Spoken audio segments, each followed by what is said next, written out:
four of the biggest resources projects in the world, and all of them in WA. Here are the projects that defined 2017.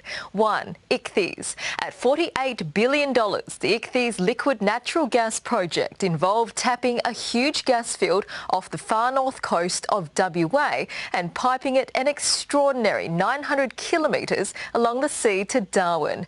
Japanese giant Inpex used a monster 120,000-tonne offshore processing plant, the Ichthys Explorer, which is the world's biggest semi-submersible platform. At 130 by 120 metres, the Explorer is moored to the seabed by 28 chains weighing 25,000 tonnes and will be home to 200 workers for 40 years. The second Ichthys floating vessel, the Venturer, is 336 metres long. That's more than 3 soccer fields and can store more than 1 million barrels of condensate. The Ichthys project is expected to produce 8.9 million tonnes of LNG a year. 2. Prelude. Longer than the Empire State is tall, displacing more water than 6 aircraft carriers and containing more steel than 5 Sydney Harbour bridges. Shell's Prelude floating LNG facility is the biggest vessel the world has ever seen.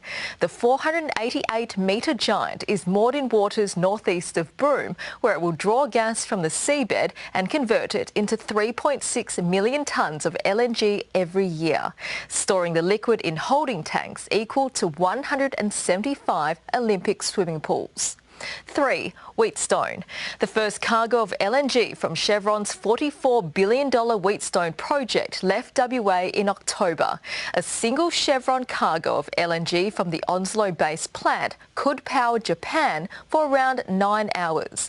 At full capacity, Wheatstone will produce 8.9 million tonnes of LNG a year for export to Asia.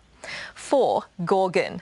Further north, Chevron's Gorgon project on Barrow Island hit a key milestone in March when it started producing LNG from its third and final processing facility. The project includes a 15.6 million tonne per year LNG plant and a domestic gas plant with capacity to supply 300 terajoules of gas per day to WA. That's enough to power 2.5 million houses. I'm Maylin Chu talking about your money.